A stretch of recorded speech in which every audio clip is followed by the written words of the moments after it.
Hello everyone. Thanks for coming to my talk, Discover the Role of a Quality Coach and their Toolbox. I'm so pleased to be here with you. It's my first time in Budapest and at HUSTEF conference. So I'll start with a story.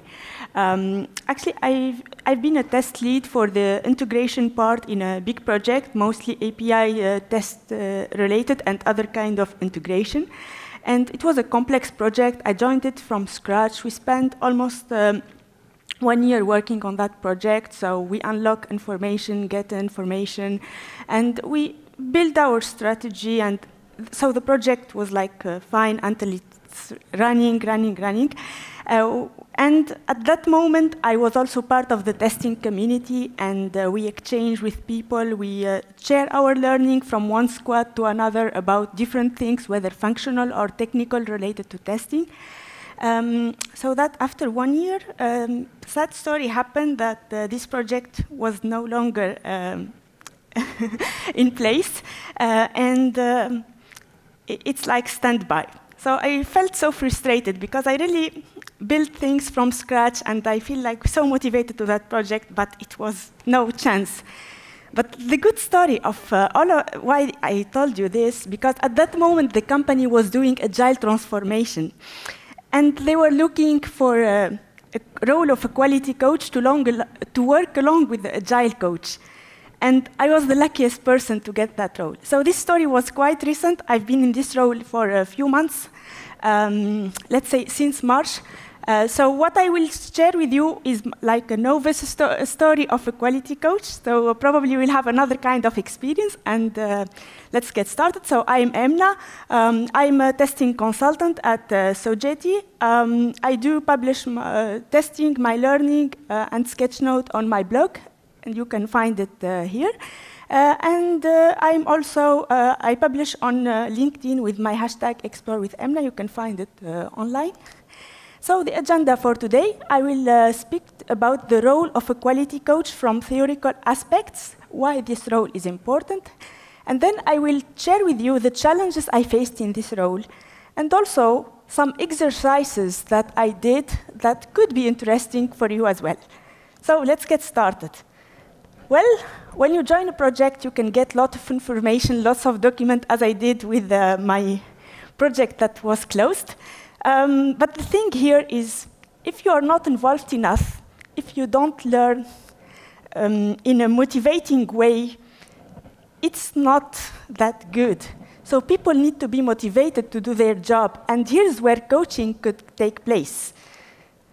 Let me tell you first the difference between teaching and coaching.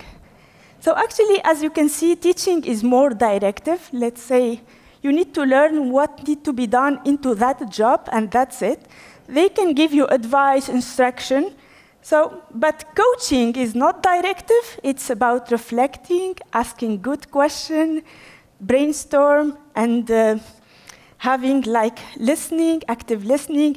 So coaching actually helps to unlock a person's potential to maximize their performance.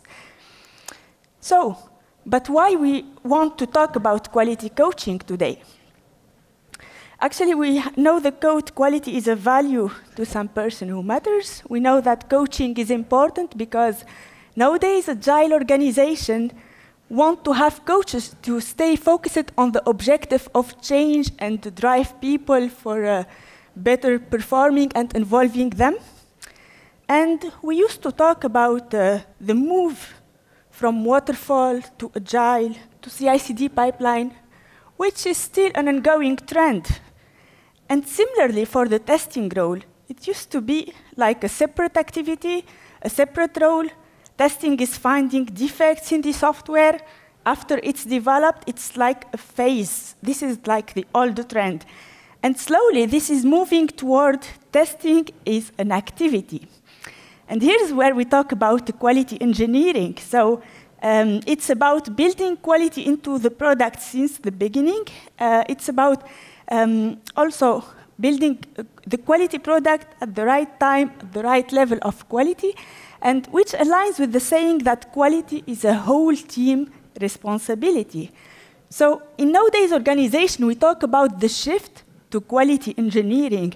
And at that moment, it's important to talk about quality coaching. Here's where the role of quality coach comes in, to help individuals, teams, and organizations toward this move. So we speak about a culture where we want to involve the whole team earlier and in having a discussion, and we want to build the things right.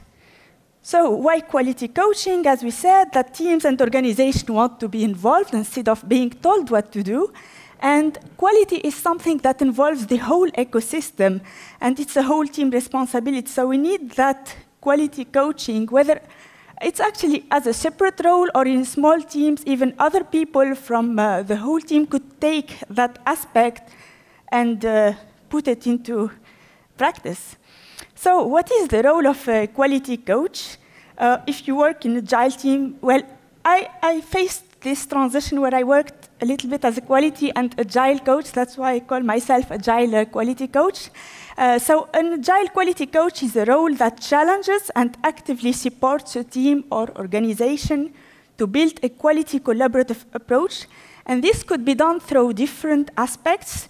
It could be coaching as for individuals, part of the team, or a collective. It could be through facilitating, like making workshop, visual, etc. Or it could be also training or mentoring. It depends on your situation and the level of details and information that you want to tell to the team. So that's the definition. And of course, there are lots of benefits, like quality coaching will remove silos. You will have more chance to pair with developers, for example, and this will allow you to have faster feedback. You will get also quicker information, and you will build a quality product at faster pace. And this is actually a good learning opportunity. When you pair with others, when you share your learning through different teams, it's a good way to learn and to involve teams and organizations. So which make us more motivated at work, and also this help us in the continuous testing to build movement toward continuous testing. So that's the theoretical part of the story. Now I will mention some challenges I faced and how I addressed them, or maybe not. So let's get started. When I first started my first week in this role, my agenda looks empty, like I don't know from where to start. I just was a member of a team, and then I was like, I have 7 or 6 teams to deal with. So my agenda empty. I don't know what to do. I just asked, can I have a diagram describing all the teams? So the first thing and the only thing that I have as an entry point was a diagram with different products that we have and the organization. So I started from that place, and I tried to make an exchange with different test leaders, started with the testing team, as I know them from the community. It's a good entrance point. So I get some information, and I try to build my understanding what I will do here. And at that moment, I asked them when they mentioned something, sprint, review, or I asked, can you invite me to this meeting? I want to check the things. But then my calendar was like exploding. Everyone is inviting me to everything. So my advice here, create your own agenda as a coach and try to be intellectually and physically available. If there are chances to go on-site, try to go on-site and make different meetings, and try to maybe don't focus on all the team at the same week, maybe one by one, or try to make your own agenda and decide what are the priorities of the organization, etc. And another thing that I mentioned, maybe related to the previous talk about making assumption clear. So I had a problem, like I make some assumption and I didn't clarify them. So I didn't clarify which level of details is just enough. So I said I was in a team, now I'm in many teams, so I didn't enter in details. I focused mainly on number to show the coverage, but I didn't go deeper. I just trust that this is fine. But at the end, I noticed that I shouldn't do that.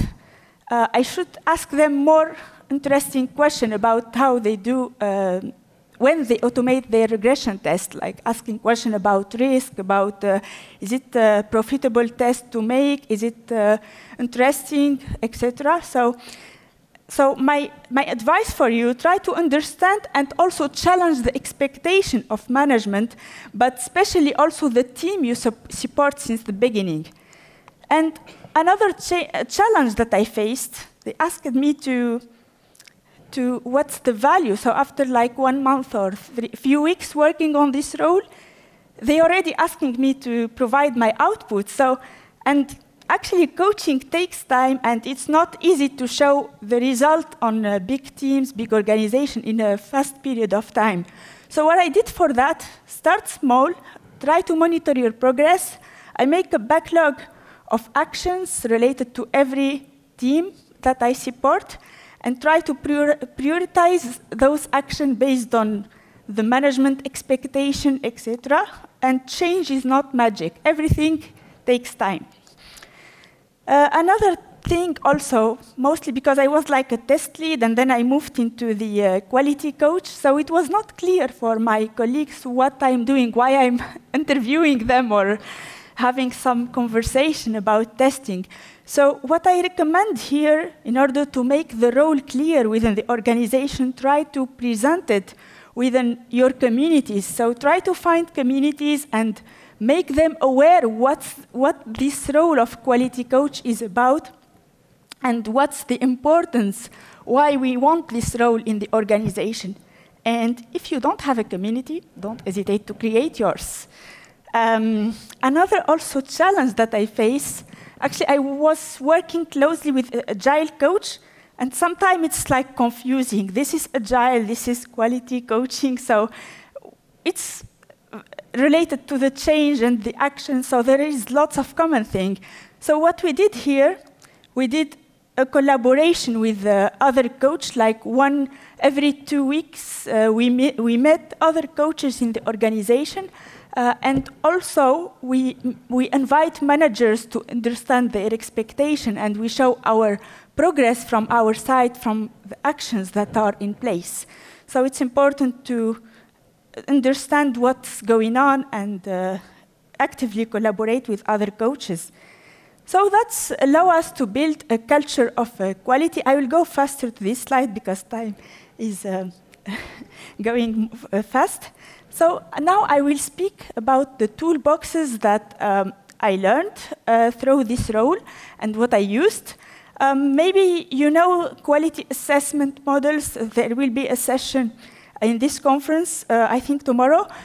This is something inspired by the quality assessment models, but this is a lighter version, like a bit related to the Spotify model. So here we call it team health check.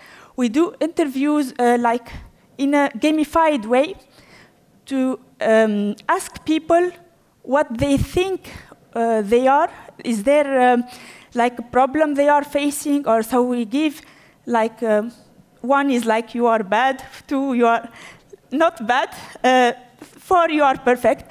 And we give it to different items, like for test automation, for meetings, for tools, the management, all the aspects that are related to their work. And we ask them to vote. The thing is, when 2 people put different numbers, so then they start the conversation themselves, and they know what's the wrong thing they were doing. So it's not you who provide the change, it's them who already understand what needs to be done to improve. And this is actually a good way, because they will be aware of the importance of making change. So encourage them to regularly auto-evaluate on different themes within a process of continuous improvement. Another thing also, as a quality coach, you will attend some meeting, you will communicate with different members, and you will notice weird things.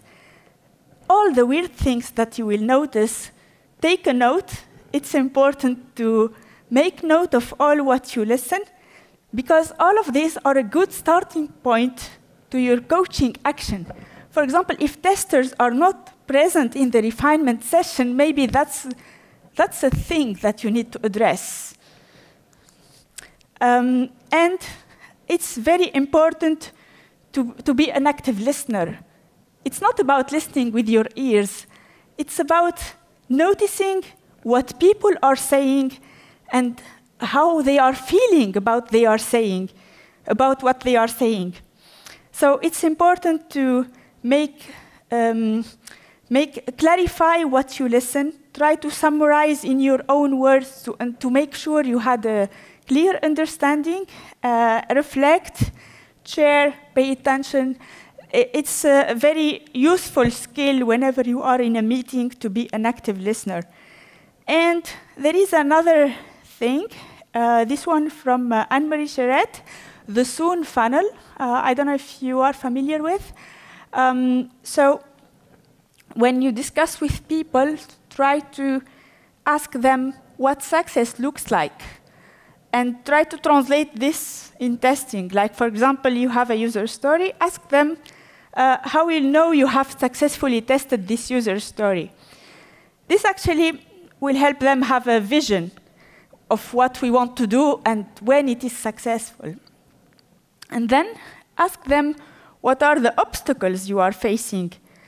For example, you can ask them what's preventing you from doing the testing you want to do.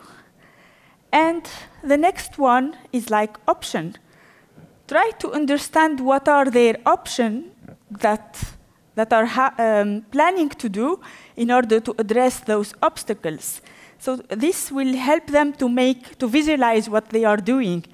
And the next one, the N of soon, is next step. Try to ask what's their next step to do and what first step need to be taken.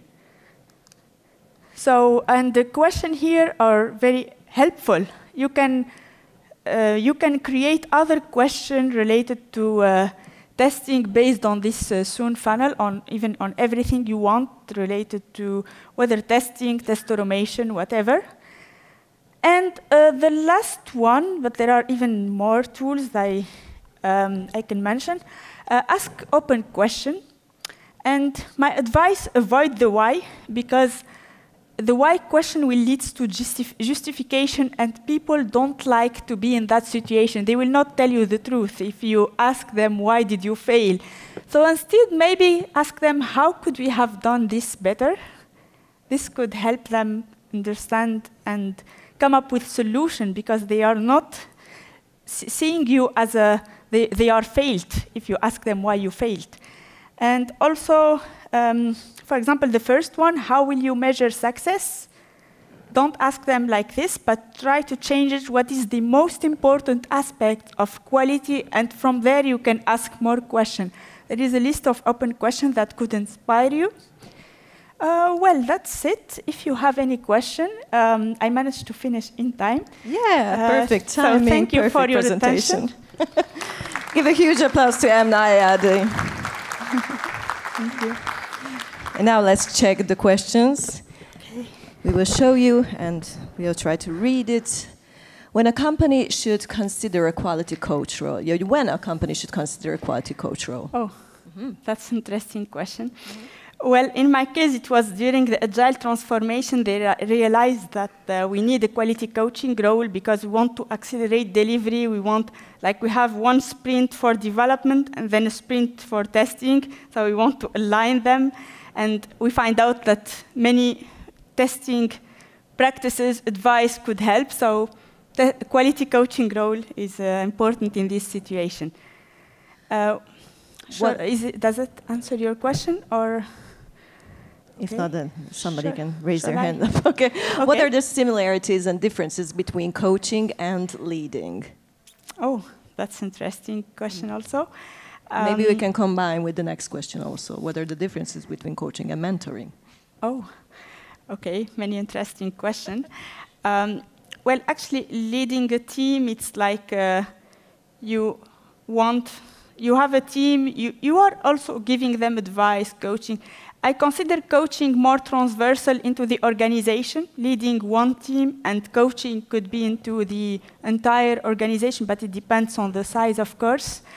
And what's the difference, coaching and mentoring? Coaching, it's like you ask them question, you ask them more reflection, try to improve the way they understand the things in a helpful way. And mentoring, it's like you provide them example, how you did it yourself, try to be their mentor, like leading by example, and supporting them to do, giving them training, anything that they need. So I think that's the difference, yeah. Shall I move to the next one? Yes, we have more time. So, okay. What do you consider the most important impact of your role in the team's life? The thing that I want them to love testing. So for me, testing is not just a job. So I try to encourage them to share their learning within community. So even if I moved in the quality coaching role, I stayed always in the community. So I like the aspect, like people are shy, don't like to share their learning, so I encourage them. I think that's already a good impact, even if it's not from the objective of I mean, this is a separate thing for the community. And for their project, it's like supporting them, encouraging them to make the strategy, for example, to put theoretical knowledge into practice. That's a good thing that we can do as a coach, because usually they can just do what they are asked to do continuously, and they will not. It's like they are crowded with many information and they don't have time to do it. So you try to enable them to find that time. You were scared that you won't have time for the presentation, the Q&A, but we have time. So do we need both? Which is more important, agile or quality coach? Well, in my case, we needed both, yes. I don't like to say which one is more important than the other. It depends also on the organization, on the practice that are needed. For example, in my case, there are some product owners that were before project managers. They don't know anything about agile. So there are even basic things we needed that support. So this is something a little bit different from the quality coach objectives. So I think we need them to work closely. And I even can add that we also need a DevOps coach nowadays. We won't talk about the three amigos, dev, product owner, and test. We can talk about the three coaches, amigos, that work closely together, because in agile transformation, we are also nowadays talking about making a CI/CD pipeline, moving into delivering faster, making quality continuously into the product, continuous testing. So I think all of them are important, yeah.